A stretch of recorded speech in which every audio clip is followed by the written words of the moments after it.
அடுத்தது ராமதாஸும் திமுக பக்கம் போக முடியாது. ஏன்னா போன எம்பி எலெக்ஷனில் அதிமுகவோட கூட்டணி வைக்கிறேன்னு 200-300 கோடி வாங்கிக்கிட்டு ஒரு இந்த பக்கம் தாவிட்டாருன்னு ஒரு மேலே அதிமுகவை குற்றச்சாட்டு சொன்னாங்க.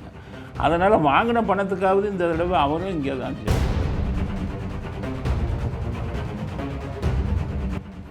சங்கிகள் தான் உண்மையான பக்தர்களே. எடுபடி சார் புரிஞ்சுக்காங்க. சங்கினா யாருன்னா அவன் பூரா சாமியை கும்பிட்றாங்க, நீங்கள் பூரா சாமியை செருப்பால் அடித்து ஆளுங்க. நீ நடத்துகிற மாநாடுக்கே வருண்குமார் வந்துக்கிட்டு சம்பளத்தை வாங்கிக்கிட்டு சண்டை போட்டுக்கிட்டு இது பண்ணிக்கிட்டு அதை பேட்டி கொடுத்துக்கிட்டு இருக்கும்போதே நான் நினச்சேன், என்னடா டிஜிபி வேடிக்கை பார்க்குறாரு அப்படின்னு சொல்லி. இப்போது தான் டிஜிபிக்கு உணர்வு வந்திருக்கிறது. டிஜிபியின் அறிக்கையை வரவேற்கிறது.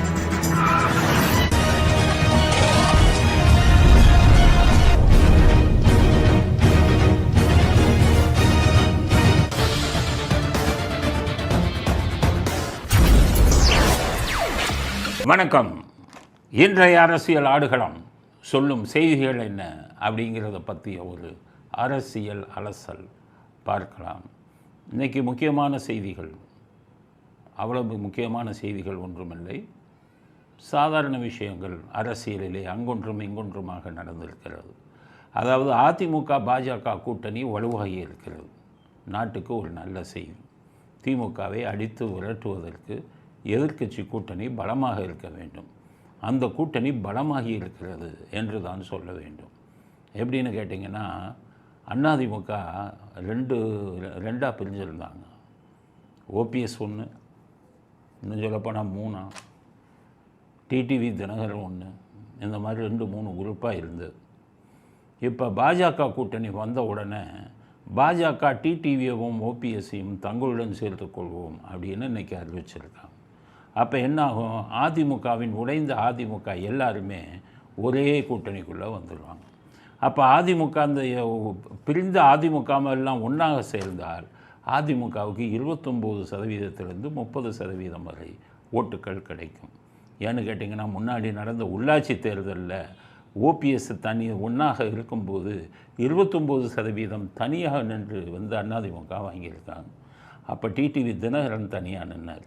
ஸோ தினகரனும் உள்ளே வந்து விட்டால் அவருக்கு ஒரு 1% ஆக 30% அதிமுகவின் ஓட்டு.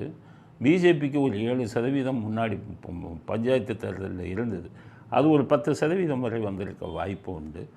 ஆக பிஜேபியின் 10% சேர்த்து விட்டாலே 40%. இதற்கிடையில் பாட்டாளி மக்கள் கட்சியையும் பாஜகவுடன் கொண்டு வருவதற்கு ஏற்பாடுகள் நடந்து கொண்டிருக்கிறது. அன்றைக்கு குருமூர்த்தி பாட்டாளி மக்கள் கட்சியை நிறுவனரை பார்த்ததுக்கு காரணமே பாஜக கூட்டணிக்கு நீங்கள் வரணும் அப்படின்னு கேட்பதற்காகத்தான்.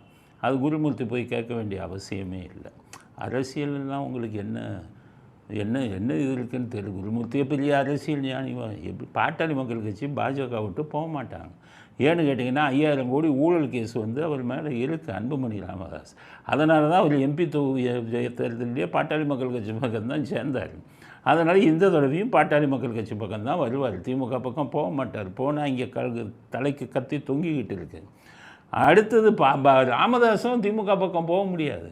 ஏன்னா போன எம்பி எலெக்ஷனில் அதிமுகவோட கூட்டணி வைக்கிறேன்னு 200-300 கோடி வாங்கிக்கிட்டு ஒரு இந்த பக்கம் தாவிட்டாருன்னு ஒரு மேலே அதிமுகவை குற்றச்சாட்டு சொன்னாங்க. அதனால் வாங்கின பணத்துக்காவது இந்த தடவை அவரும் இங்கே தான் சேரணும். ஆக ஒட்டுமொத்த பாட்டாளி மக்கள் கட்சியும் ஒருவேளை அவங்க 2 பிரிவாக பிரிஞ்சாலும் அதிமுக மாதிரி ரெண்டுமே பாஜக அதிமுக கூட்டணிக்குள்ளே தான் வரும். ஏன்னு கேட்டிங்கன்னா, ராமதாஸ் சொன்னதே அதிமுகவோட சேர்ந்துருந்தால் கூட சீட்டு ஜெயிச்சிருப்போம், ஒரு 2-3 சீட்டு ஜெயிச்சிருப்போம்னு தான் சொன்னார். அதனால் திமுகவுக்கு போகக்கூடிய எண்ணம் ராமதாஸுக்கும் இல்லை, இவருக்கு அன்புமணிக்கும் இல்லை. இதுக்கெல்லாம் குருமூர்த்தி எல்லாம் அங்கே போய் ஒன்றும் பேச வேண்டியது இல்லை. அதனால் பாட்டாளி மக்கள் கட்சியும் அதிமுக பாஜக கூட்டணியுடன் இணைவதற்கான வாய்ப்புகள் தான் அதிகம். அடுத்து பிரேமலதா, அவங்க அதிமுக மேலே போன தடவை அதிமுகவோட தான் கூட்டணி வைத்தாங்க. இந்த தடவை அதிமுக மேலே கொஞ்சம் கோபமாக இருந்தாலும் பாஜக அவர்களையும் அழைத்து போட்டிருக்காங்க. ஆக இவர்களை எல்லாம் சேர்த்தால் பிஜேபி கூட்டணி அதிமுக பிஜேபி கூட்டணிக்கு 45% ஓட்டுக்கள் வருவதற்கு வாய்ப்பு உண்டு. அப்போ திமுக மண்ணை கவ்வுவது உறுதியாகிவிடும் அப்படிங்கிறது தான் செய்தி. இதுக்கிடையில் நயினார் நாகேந்திர விஜய் எங்கள் கூட்டணியில் வாங்க, அதெல்லாம் நடக்கக்கூடிய காரியமா? அரசியல்வாதிகள் என்ன, நீங்கள் விஜய் வருவாரா உங்கள்கிட்ட? சரி விஜய் வராருன்னே வைங்க, அவருக்கு சீட்டு ஒதுக்குறதுக்கு உங்கள்கிட்ட சீட்டு இருக்கா? அதிமுக ஏற்கனவே ஆட்சியில் இருந்தவங்க, அவன் எனக்கு 160 சீட்டு கொடுங்கன்னு அவங்க கேட்டுக்கிட்டு இருக்காங்க. இல்லைன்னா ஒரு 150க்கு ஒத்து வருவாங்க. 150 அவங்களுக்கு கொடுத்துட்டா மீதி இருக்கிறது 84. பாஜக 30 கேட்பாங்க. ஏன்னா போன தடவை 20 இருந்தாங்க. பாட்டாளி மக்கள் கட்சி 25 to 30 கேட்பாங்க. அதுக்கப்புறம் அவங்க தேமுதிக எப்படி ஒரு 15 கேட்பாங்க. இதெல்லாம் கொடுப்பதற்கே உங்களுக்கு 234 சரியாக வந்துடுமே. முதலமைச்சராக வேண்டும் என்ற கனவில் இருக்கும் விஜய் வந்து உங்ககிட்ட எப்படி செல்வார்? ரெண்டாவது, விஜய் சிறுபான்மையினர் ஓட்டை நம்பித்தானே இருக்கார். சிறுபான்மையினர் ஓட்டை வாங்கணும்னு தான் அவர் முயற்சி செய்து கொண்டிருக்கிறார். அப்படி இருக்கும்போது பாஜக தலைமையிலான கூட்டணியில் அவர் எப்படி வருவார்? அரசியலை புரிந்து கொள்ளுங்கள். அவருக்கெல்லாம் அழைப்பே விடாதீங்க, உங்கள்கிட்ட வரமாட்டார். அவருடைய அரசியல் சித்தாந்தமே பாஜகவுக்கு எதிரான சித்தாந்தம். அவர் திமுகவுக்கு கூட கொஞ்சம் வளைஞ்சு கொடுப்பார், பாஜகட்ட சேர மாட்டார். காரணம், அவர் வந்து மைனாரிட்டி ஓட்டு, சிறுபான்மையினர் ஓட்டை நம்பித்தான் அரசியலுக்கு வந்தார். அதை வந்து நயினார் நாகேந்திரன் போன்றவர்கள் புரிந்து கொள்ள வேண்டும். அதனால் நல்ல கூட்டணி உருவாகி இருக்கிறது. தமிழ்நாட்டுக்கு நல்ல செய்தி. ஸ்டாலின் வந்து இந்த தடவை திமுகவை தோற்கடிப்பதற்கு 4000 கொடுத்தாலும் 5000 கொடுத்தாலும் திமுக தோற்பதற்கான வாய்ப்பு அதிகம். அதனால் காலம் கணிந்து வந்திருக்கிறது. 2 பேரும் கூட்டணியில் விரிசல் ஏற்படாமல் திமுகவும் பாஜகவும் ஒற்றுமையாக இருந்து ஸ்டாலினை தோற்கடிங்க அப்படிங்கிறது நாட்டு மக்களுக்கு நீங்கள் செய்யக்கூடிய நல்ல விஷயம். அதுதான் அப்படிங்கிறது தான் முதல் செய்தி. அடுத்த செய்தி, இந்த மனோ தங்கராஜன் ஒரு மந்திரி, அந்த ஆள் இருந்த ஏற்கனவே சொன்ன அந்த ஆள் எப்படியா மந்திரியாக போட்டீங்க? பால் வளத்தில் போட்டாங்க, தூக்குனாங்க, ஏதோ சினிமா நடிகை ரெக்கமெண்டேஷன் பிடிச்சி உதயநிதியை பிடிச்சி திரும்பி அந்த ஆள் வந்துட்டார். முதல்ல ஒரு மந்திரி நாசர்னு போட்டாங்க, இது உதயநிதியை பிடிச்சி அவரும் வந்துட்டார். அப்புறம் எதுக்கு மாற்றினாங்க? மனோ தங்கராஜ் அவர் தான் கோமாளி, பல தடவை பேசியிருக்கார். இப்போ என்ன சொல்கிறாரு, கோயில்களில் கூட்டம் கூடுறது வந்து பகுத்தறிவுக்கு அப்பாற்பட்டதான். ஏற்பட்ட என்னுடைய தனிப்பட்ட கருத்து, இந்த நம்ம இன்னைக்கு வந்து பல்வேறு பகுத்தறிவு பிரச்சாரங்களை செய்து கொண்டிருக்கின்றோம். ஒரு பகுத்தறிவின் அடிப்படையில் ஒரு சமூகத்தை கட்டமைக்க நாம் முயற்சிக்கின்றோம். இது பார்த்திங்கன்னா இந்த கோயில் திருவிழாவில் அதிக விழாமான கூட்டம் போய் மரத்து தளவுது, விளையாட்டை பார்க்க போகிறது, இது வந்து உண்மையிலேயே நாகரிகமான சமூகத்திற்கு ஒரு நல்ல அடையாளமாக இதை என்னால் பார்க்க முடியலை. நீங்கள் தான் ஏன் முட்டாளுங்க? நான் சொல்கிறேன், கடவுள் இல்லை என்று சொல்பவன் பகுத்தறிவாதி இல்லை. கடவுள் இருக்கிறார் என்பது உணராதவன் அடிமுட்டாள். நீங்கள்லாம் அடிமுட்டாள். உன் திராவிட மாட இது தலைவன் பூரா அடிமுட்டாள். ஏன்னா கடவுள் இருப்பதை உணராதவன். இவங்க என்ன பண்ணிக்கிறாங்கன்னு கேட்டிங்கன்னா, இவங்க பகுத்தறிவாதியா நம்மெல்லாம் முட்டாள்னு சொல்லிகிட்டு இருக்கான் ரொம்ப நாளாக. அதனால் இவர் என்ன சொல்கிறாரு, கோயிலுக்கு வந்து திருவிழாவுக்கு கூட்டம் வருது பகுத்தறிவுக்கு அப்பாற்பட்டதான்.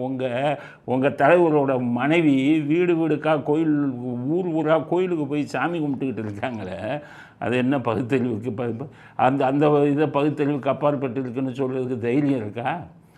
உங்கள் திமுகவில் நீங்கள் பூரா பொதுக்குழுன்னு கூட்டிகிட்டு அத்தனாயிரம் பேர் 1000 ரூபா கொடுத்து வெக்கம் இல்லாமல் கூட்டிகிட்டு வந்து கூட்டம் கூட்டுறீங்களே, அது என்ன பகுத்தறிவுக்கு? ஏதாச்சும் கடவுளுக்கு போய் கூட்டுறான் கூட்டம். உங்களை மாதிரி ஆளுங்க வந்து எல்லாம் சமூக விரோதிகள் எல்லாம் ஒன்றா சேர்ந்துக்கிட்டு உங்களுக்குள்ளேயே பணத்தை கொடுத்து உங்கள் ஊரை ஏமாற்றிக்கிட்டு அங்கே போயிட்டு பிரியாணியை திருடுறது, கரண்டியை திருடுறது, சட்டியை திருடுறது வெக்கமாக இல்லை உங்களுக்கெல்லாம்? இதை வந்துக்கிட்டு இது பகுத்தறிவுக்கு இதுதானே தான். உங்கள் தலைவர் செம்மொழி மாநாடு, அப்புறம் என்ன உலகத்தமிழர் மாநாடு நல்ல விஷயம். அந்த உலகத்தமிழர் மாநாடு வச்சு எத்தனை லட்சத்தை கொள்ளையடித்தார் உங்கள் தலைவர். அதில் தானே எம்ஜிஆர் விலகினார். இது மாதிரி பணம் சம்பாதிப்பதற்காக மாநாடு நடத்தியவர் உங்கள் தலைவர். இப்போ உங்கள் தலைவர் பணத்தை கொடுத்து, கொள்ளையடித்த பணத்தை கொடுத்து கூட்டத்தை கூட்டிகிட்டு இருக்கார் உங்கள் தலைவர். வெக்கமாக இல்லை? இது பகுத்தறிவுக்கு உட்பட்டதா? கோயிலுக்கு திருவிழா கூட்டம் வருவது பகுத்தறிவுக்கு அப்பாற்பட்டதா? நல்ல உங்கள் கூட்டம் பூரா இங்கே போய் க்யூவில் நிற்கிறாங்க. அவங்க சபரீசன்லாம் குடும்பத்தோடு போய் திருச்செந்தூரில் 4 மணி நேரம் எல்லாரையும் பக்தர்களை போக விடாமல் க்யூவை நிறுத்தி வச்சுட்டு பூஜை பண்ணிக்கிட்டு இருக்காங்க. உங்கள் தலைவர் பதவி, இதை பெருமாளை கும்பிட்டுட்டு வந்து பதவி ஏற்கிறாரு. வெக்கமாக இல்லை உங்களுக்கெல்லாம்? கோயிலுக்கு திருவிழாவுக்கு கூட்டம் வரக்கூடாது. அதில் இன்னொருத்தர் எடுபடி சேகர்பாபு, அந்த எடுபடி என்ன சொல்கிறாருன்னா, அவர் ஒரு முருகருக்கு மாநாடு நடத்தினார். இப்போ உண்மையான பக்தர்கள் எப்போ இது நடத்துகிறாங்க மாநாடு ஏறி. இதை உங்களுக்கு என்ன சொல்கிறாரு, அந்த மாநாட்டுக்கு யாரும் போகாதீங்க, அவங்க எல்லாம் சங்கிகளாம். அது முழுக்க சங்கிகள் நடத்துகின்ற மாநாடு, அது அரசியல் மாநாடு. இப்போ திட்டமிட்டு யாரிடமும் நாங்கள் வசூல் வேட்டை அப்பொழுது நடத்தவில்லை. திட்டமிட்டு அதற்காக வாகனங்களை ஏற்பாடு செய்யவில்லை. இது அரசியல் தேவைகளுக்காக, அரசியல் சூழ்நிலைக்காக, மதத்தால் இனத்தால் மக்களை எப்படியெல்லாம் பிளவுபடுத்த முடியுமோ அந்த பிளவிற்குண்டான ஆயுதமாக இந்த மாநாட்டை அவர்கள் பயன்படுத்த நினைக்கின்றார்கள். சங்கிகள் தான் உண்மையான பக்தர்களே. எடுபடி சார் புரிஞ்சுக்கோங்க. சங்கினா யாருன்னா அவன் பூரா சாமியை கும்பிடுங்க, நீங்கள் பூரா சாமியை செருப்பால் அடித்த ஆளுங்க. நீ நடத்துகிற மாநாடுக்கே பெருசாக வச்சு உங்களுக்கு அருகதை இல்லை. முருகரை பற்றி பேசுகிறதுக்கு அருகதை இருக்கா? அவர் அண்ணன் பிள்ளையாரை செருப்பு மாலை போட்டாலும் உங்கள் ஈவேரா, உங்கள் கருணாநிதி அவங்களெல்லாம் கேவலமாக பேசியவர். நீங்கள்லாம் வந்துக்கிட்டு இதுக்கு சங்கிகள் மற்ற பக்தர்கள் நடத்தும் மாநாட்டை சங்கிகள் நடத்தும் மாநாடா? இவர் நடத்துகிறது யோகியதான். முருகர் பேரை சொல்லி எவ்வளவு கொள்ளையடிச்சிங்க முருகர் மாநாட்டுக்கு கணக்கு கொடுங்க. பழனி கோயிலில் சேகர்பாபு எத்தனை கோடி கொள்ளையடிச்சிங்க. முருகர் மாநாட்டுக்கு வெளிநாட்டிலேருந்து எவ்வளவு நன்கொடை வந்தது, அந்த நன்கொடைக்கெல்லாம் கணக்கு இருக்கா? மாநாட்டை சொல்லி கடவுள் பேரை சொல்லி நாட்டை கொள்ளையடிக்கும் கூட்டம் நீங்கள். இவங்க இதில் வந்துக்கிட்டு பக்தர்கள் நடத்தும் மாநாடு, முருகர் மாநாடு சங்கிகள் நடத்தும் மாநாடு. சங்கிங்கிற ஒரு வார்த்தையை கண்டுபிடிச்சிக்கிட்டாங்க எல்லாம். அதுதான் சொன்னோம், மங்கிகளின் கூட்டம், குரங்குகளின் கூட்டம். ஜெயலலிதா சொன்னாங்கல்ல, உங்களெல்லாம் குரங்குன்னு தானே சொன்னாங்க 2006. அவங்க தோற்ற உடனே நல்லா ஆட்சியை வச்சுருந்தேன், குரங்கு கூட்டத்தும் வந்துருச்சு. மறுபடியும் எல்லாம் மாலையை தூக்கி அவங்க கையில் கொடுத்துட்டாங்க, எல்லாத்தையும் நாசம் பண்ண போகுதுன்னு சொன்னாங்க 2006. அவங்க தோற்ற உடனே கரெக்டாக 5 வருஷம் நாசம் பண்ணி மின்சாரமே இல்லாத இருட்டு மாநிலமாக்கி கடனை வாங்கி அப்படி தானே பண்ணீங்க. நீங்கள்லாம் மற்றவங்களை பார்த்து சங்கின்னு சொல்கிறதுக்கு ஒரு இது இருக்கா? உங்களை மங்கின்னு சொன்னவங்க தான் ஜெயலலிதா. அதனால் நீங்களே உங்களை மாதிரி நாஸ்திகர்களே முருகருக்கு மாநாடு நடத்தும்போது பக்தர்கள் மாநாட்டை நடத்துவதில் எந்த தப்பும் இல்லை. அதனால் முருக பக்தர்களுக்கு சொல்கிறேன், இந்த அயோக்கியர்கள் கூட்டத்தை நடத்துகிற மாநாட்டுக்கே போனீங்க, பக்தர்கள் நடத்தும் மாநாட்டுக்கு போங்க. பக்தர்களை கூறாமல் இவர்கள் சங்கிகள்னு சொல்கிறாங்க.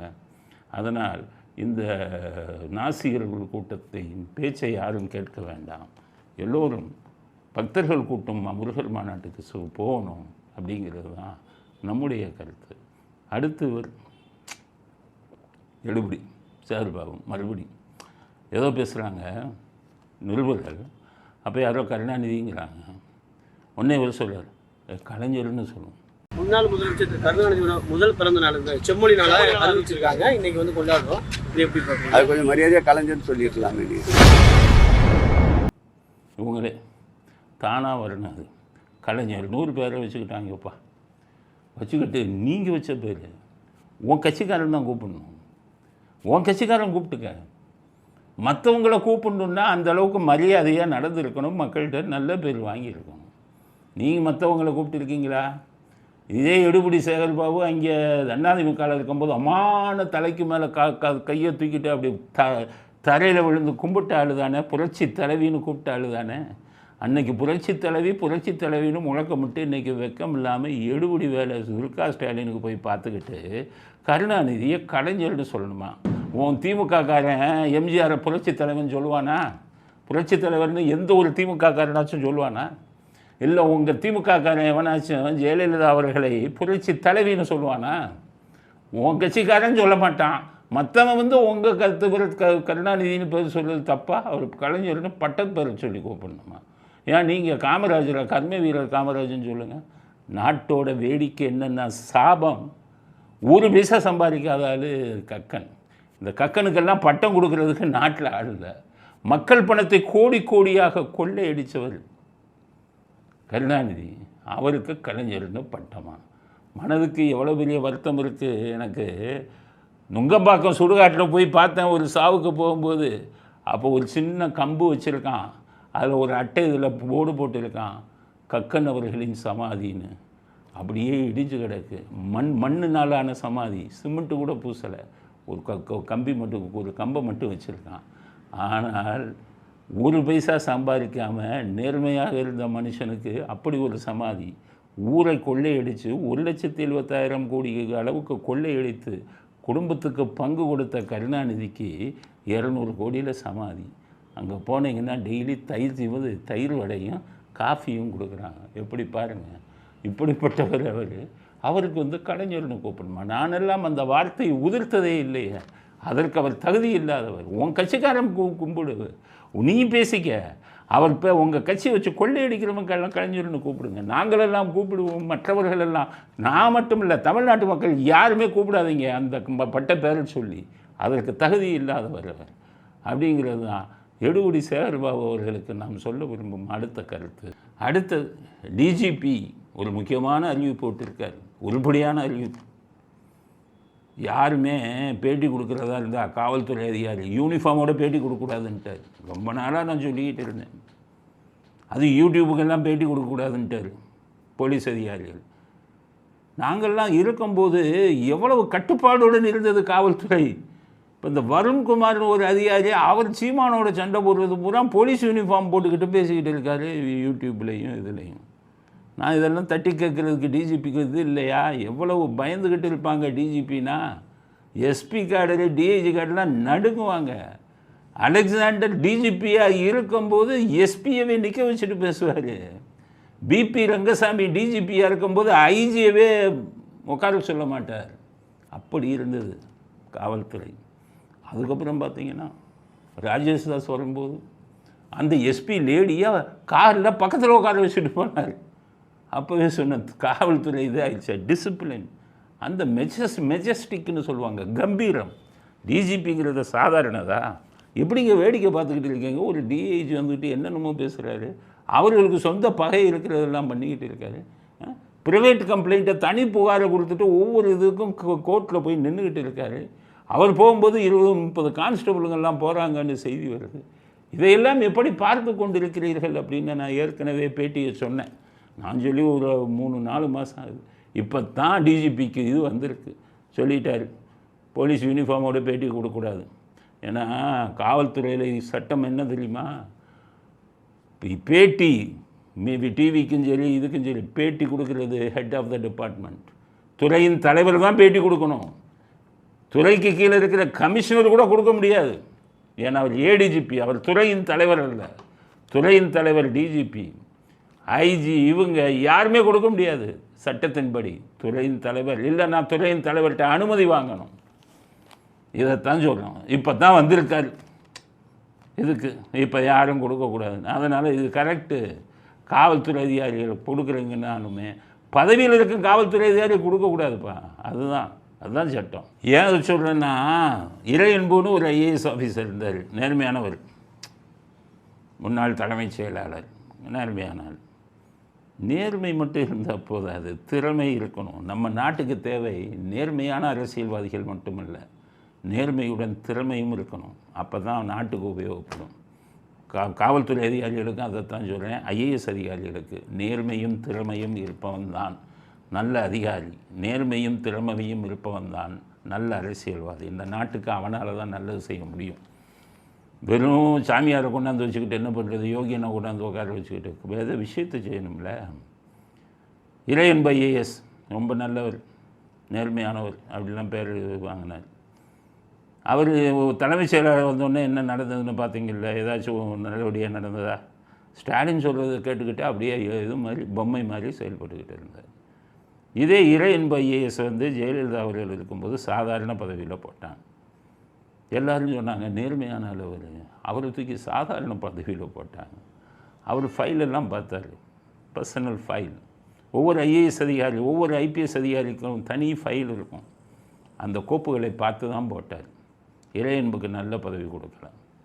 அப்போ இறையன்பு என்ன பண்ணுவாருன்னா, டிவிக்கு பேட்டி கொடுக்க போயிடுவார்.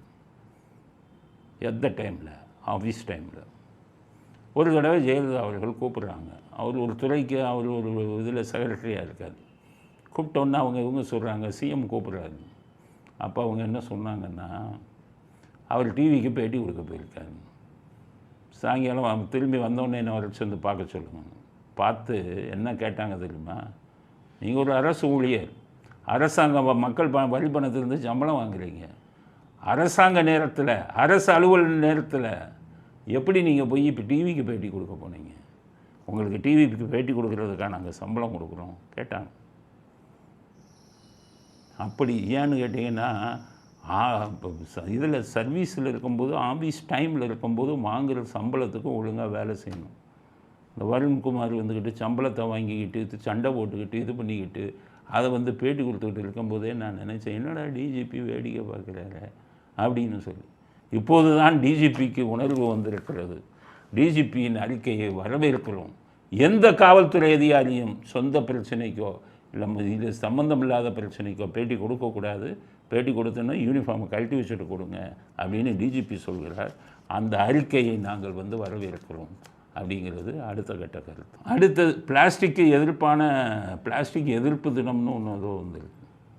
ஸ்டாலினுக்கு எவனோ எழுதி கொடுத்துட்டான். பிளாஸ்டிக்கை ஒழிக்கணும். ஒழிப்பதற்கு என்ன வழி? நம்ம தான், அரசாங்கம் தான் உருவாக்கி கொடுக்கணும். ஆரம்பத்திலேருந்து பார்க்குறேன், அரசாங்கம் என்ன சொல்லுவாங்க தெரியுமா? யாரும் பிளாஸ்டிக்கை உபயோகப்படுத்தக்கூடாது, சர்க்குலர் அனுப்புவாங்க, ஹோட்டலுக்கு அனுப்புவாங்க. ஹோட்டலுக்காரன் என்ன பண்ணுவான்? சாப்பாடு கொடுக்குறான், குழம்பு கொடுக்குறான், இதை கொடுக்குறான். அப்போ அதை எதில் கொடுக்குறது? ஹோட்டலுக்கு மாற்று வழியை சொல்லி கொடுத்தீங்களா?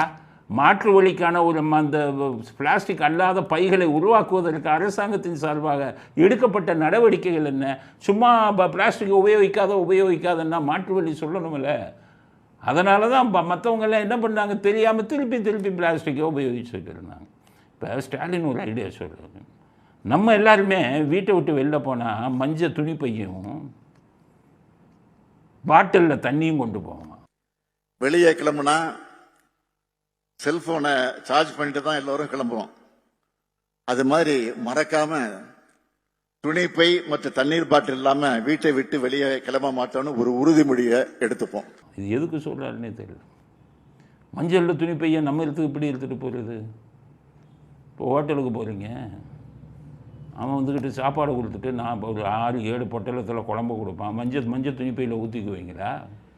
மஞ்சள் துணிப்பையில் எல்லாத்தையும் துணிப்பையை யார் கொடுக்கணும்?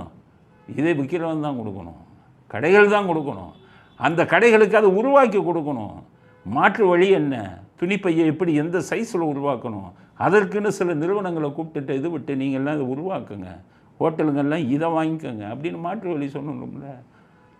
பாட்டில் தண்ணி எடுத்துகிட்டு போய் சொல்கிறாரு, பாட்டில் பிளாஸ்டிக் இல்லையா? ஸ்டாலின் எப்படி சொல்கிறீங்க? யார் சொல்லி கொடுத்தா, யார் எழுதி கொடுத்தா? முட்டாள்தனமாக இல்லையா? பிளாஸ்டிக்கை ஒழிங்கன்னு சொல்லுங்கள், அதுக்கு மாற்று வழியை யோசியுங்கள். அதை விட்டுக்கிட்டு ஒவ்வொரு பொதுமக்களையும் மஞ்சள் துணியையும் கையில் எடுத்துக்கிட்டு பிளாஸ்டிக் பாட்டிலில் தண்ணி எடுத்துகிட்டு போகிறீங்கிறது கேவலமான விஷயம். ஒரு முதலமைச்சருக்கு அடிப்படை விஷயம் கூட தெரியலைங்கிறது அடுத்த கட்ட கருத்து. அடுத்து முக்கியமானது எலான் மாஸ்க், ட்ரம்ப் 2 பேருக்கு சண்டை வந்துச்சு. இந்த எலான் மாஸ்க் யாருன்னா உலக மகா கோடீஸ்வரர். இந்த உலகம் கோடீஸ்வரங்கள்லாம் என்ன பண்ணுவாங்க? அரசியல்வாதிக்கு எலெக்ஷன் டைமில் சப்போர்ட் பண்ணுவாங்க. இப்போ நம்ம இந்தியாவே எடுத்துக்கிட்டிங்கன்னா பிஜேபி, காங்கிரஸ் 2 பேத்துக்கும் பெரிய கோடீஸ்வரங்களோட தொடர்பு. அவங்க பெரிய அளவில் பணம் கொடுப்பான். பணம் கொடுக்குறவன் சும்மா கொடுப்பானா? எனக்கு ஆதரவாக அந்த சட்டத்தை போடும், அதுதான் அவன் கேட்பான். இப்போ இங்கே தமிழ்நாட்டில் பார்த்தீங்கன்னா அரசியல்வாதியில் பணக்காரங்களோட தொடர்பு வச்சவங்க யாராச்சும் வச்சாங்களா? பழைய கதை வேணும்ல உங்களுக்கு. காங்கிரஸ் காலத்தில் அவங்கெல்லாம், காமராஜ் இவங்கெல்லாம் இருந்த காலத்தில் அவங்க யார்கிட்டையும் போய் பணத்தை வாங்கலை, பணக்காரன்ட்ட. அண்ணாதுரையெல்லாம் பணக்காரன்ட்ட பணம் வாங்கலை, அவங்க கட்சிக்குள்ளேயே இது பண்ணி ஜெயித்தாங்க. கருணாநிதி பணக்காரங்களை மிரட்டி பணம் வாங்கினார். ஸ்பிக்குன்னு ஒரு நிறுவனம் இருந்தது, அதுக்கு ஒரு தலைவர் இருந்தார். அவரை ஒரு ஆட்சிக்கு வந்தோன்னே மிரட்டுவார், பணம் தானாக வந்துடும். ராமச்சந்திரா மெடிக்கல் காலேஜ்னு சென்னையில் இருக்குது, உடையார் வச்சுருந்தார். கருணாநிதி 89 ஆட்சிக்கு வந்தோன்னே அவரை கூப்பிட்டுவான், கல்லூரியை மூட போகிறேன்னாரு. அவர் என்ன இதுன்னு அதுக்கப்புறம் பேரம் பண்ணி சில இதுங்களை வாங்கினார். ஆனால் எம்ஜிஆர் எப்படின்னா ஒவ்வொரு எலெக்ஷனுக்கும் நான் கணக்கு போய் சொல்லுவேன். சத்யா ஸ்டுடியோவை அடமானம் வச்சு எலெக்ஷனுக்கு செலவு பண்ணேன். எந்த பணக்காரையும் பயமுறுத்தவும் இல்லை, டொனேஷனும் வாங்கலை. ஜெயலலிதா அவர்கள் கூட அவங்க சசிகலா அவங்க லஞ்சமாக வாங்கினாங்க. எம்எல்ஏ சீட்டுக்கு இவ்வளவு, எம்பி சீட்டுக்கு இவ்வளவு அப்படின்னு சசிகலா ஒன்றுக்கு லஞ்சத்தை வாங்கி சூட்கேஸாக வாங்கி உள்ளே குமிச்சு வச்சுருந்தாங்க. அதில் தான் செலவு பண்ணாங்க. ஜெயலலிதா அவர்கள் எந்த பணக்கார்ட்டையும் நான் உனக்கு அதை செஞ்சு தரேன் இதை செஞ்சு தரேன்னு சொல்லி பணம் வாங்கியதில்லை. யார் வேணாலும் விசாரிச்சுட்டாங்க, உள்ளதை தான் பேசுவோம். நம்ம அவங்க இதாக இருந்தாலும் ஜெயலலிதாவாக இருந்தாலும் எம்ஜிஆர் இருந்தாலும் உள்ளதை தான் பேசுவோம், வாங்கினதில்லை. நம்ம தமிழ்நாடு அரசியல் இப்படி. ஆனால் மத்திய அரசாங்கத்தில் காங்கிரஸ் ஃபுல்லாக பெரிய பணக்காரர்கள்ட்ட வாங்குவாங்க பணம். இப்போ பிஜேபியும் அப்படித்தான். பிஜேபி ஊழல் பண்ண மாட்டாங்க, ஆனால் அம்பானி, அதானி இவங்ககிட்ட இருந்து ஆயிரக்கணக்கான கோடி எலெக்ஷன் டைமில் வாங்குவாங்க. ஆனால் வாங்குறவங்க என்ன பண்ணுவாங்கன்னா, அவன் 20,000 கோடி கொடுக்குறான்னா அவனுக்கு சலுகை செஞ்சு கொடுக்கணும்ல, சலுகை செஞ்சு கொடுக்கணும். இல்லைன்னா அவன் பணம் கொடுத்து சும்மா இருப்பானா? அப்போ நீங்கள் சலுகை செஞ்சு கொடுக்குறீங்கன்னா அது வந்து நாட்டுக்கு எதிராக இருக்கும், மக்களுக்கு எதிராக இருக்கும். அவன் பெரிய லெவலில் பணக்காரன் சம்பாதிக்கிறானா, பாதிக்கப்படுற மக்கள் தான் பாதிக்கப்படுவான், விலையேற்றுவான், அதுக்கு அரசாங்கத்தோட அனுமதி கேட்பான், அதே மாதிரி போகும். ஆனால் இந்த ட்ரம்ப்பு பாருங்கள், எலான் மாஸ்க்குங்கிற உலகத்திலே நம்பர் 1 கோடீஸ்வரன். அவர் எலான் மாஸ்க் என்ன பண்ணார், ட்ரம்ப்புக்கு போய் செலவு பண்ணார். எலெக்ஷனில் உங்களை ஜெயிக்க வைக்கிறேன்னார். ட்ரம்ப்பை பார்த்துக்கிட்டே இருந்தார். ரைட், ட்ரம்ப்பு ஜெயிச்சது காரணமே எலான் மாஸ்க்கு தான். அவர் ட்விட்டரு இதிலெல்லாம் நிறைய விஷயங்கள் பண்ணார், இதெல்லாம் பண்ணி அவ்வளோ கோடிக்கணக்கான பணத்தை செலவு பண்ணிவிட்டு ட்ரம்ப்பு அதிபராக வந்த உடனே போய் ரெக்கமெண்டேஷன் நீட்டினார். நான் மின்சார கார் தயார் பண்ண போகிறேன், அந்த மின்சார காருக்கு ஆதரவாக சட்டம் போடுங்கன்னார். அப்போ மின்சார காருக்கு ஆதரவாக போட்டால் பெட்ரோல் டீசல் கார்களுக்கு எதிராக போகும். அது அப்போ நாட்டில் வந்து பிரச்சனை வரும். எத்தனையோ பேர் கார் வாங்கி வச்சுருப்பான், பெட்ரோல் கார் வாங்கி வச்சுருப்பான், டீசல் கார் வாங்கி வச்சுருப்பான். இல்லை சில பேர் வந்து எலக்ட்ரிக் காரை விரும்ப மாட்டான், அந்த பெட்ரோல் கார் தான் நல்லதுன்னு நினைப்பான். அவனெல்லாம் தடுக்க முடியாதுல்ல. ட்ரம்ப் என்ன பண்ணார், இவ்வளவு நமக்கு உதவி செஞ்சார், இவ்வளவு செலவு பண்ணாருன்னு பார்க்கல. அவரை முடியாதுப்பான்ட்டு மின்சாரக்காருக்கெல்லாம் ஆதரவாக போட முடியாதுன்னு மின்சாரக்க புதிய சட்டத்தை போட்டு விட்டார். உடனே எலான் மாஸ்க் விலகிட்டு சேலஞ்ச் பண்ணுறாரு ட்ரம்ப்பை. நான் இல்லைன்னா ஜெயிச்சிருப்பேன். உண்மையிலே நான் ட்ரம்ப்பை பாராட்டுறேன்.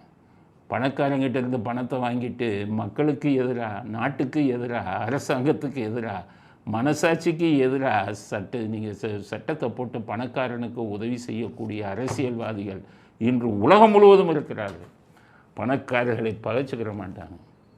ஆனால் அப்படி இருக்கும்போது ட்ரம்ப்பு தனக்கு உதவி செஞ்சவங்களையே போயான்னு விட்டுட்டு நாட்டுக்கும் அரசாங்கத்துக்கும் அமெரிக்காவில் இருக்கக்கூடிய மக்களுக்கும் துரோகம் பண்ணக்கூடாதுன்னு செஞ்சுருக்காருங்கிறது தான் என்னுடைய கருத்து. எல்லா அரசியல்வாதிகளையும் இதை புரிஞ்சுக்காங்க.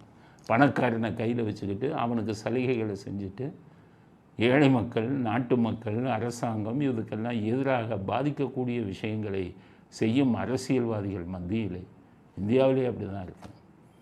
ட்ரம்ப் வந்து அந்த நாட்டுக்காக தனக்கு உதவி செஞ்சவனே போடான்னு சொல்லியிருக்காருங்கிறது நம்ம அரசியல்வாதிகள்லாம் பார்த்து கற்றுக்கங்கப்பா. எத்தனை அரசியல்வாதிங்க இருக்கான்னு தெரியுமா?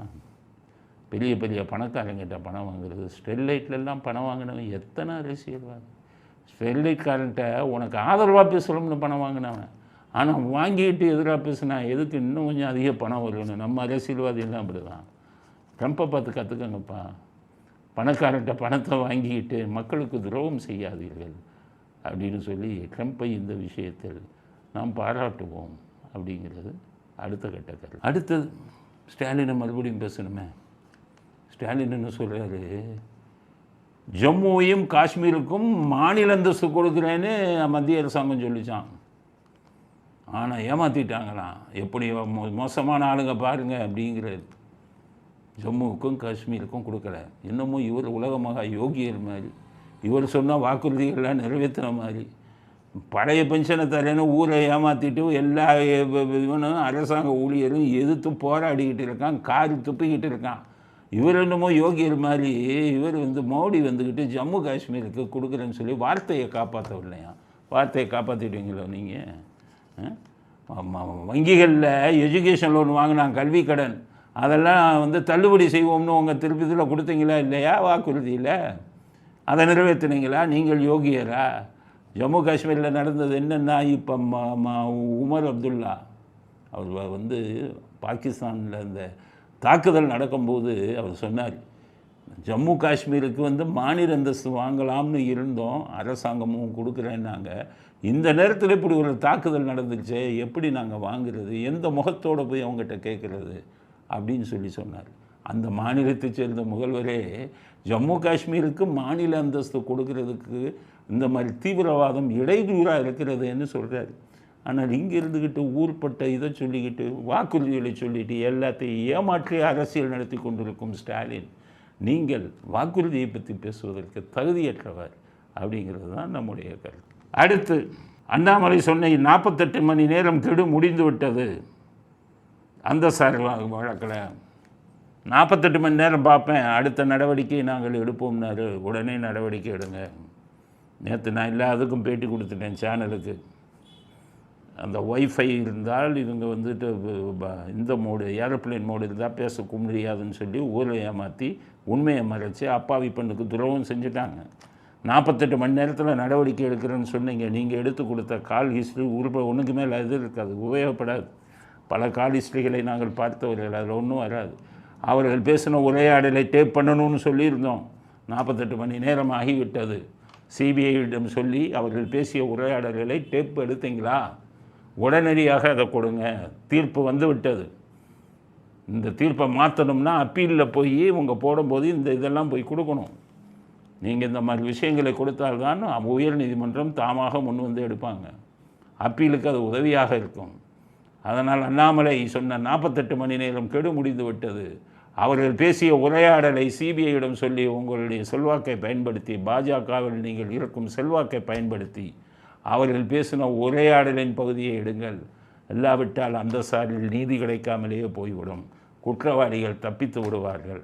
குறிப்பாக அந்த சார் தப்பித்து விடுவார்.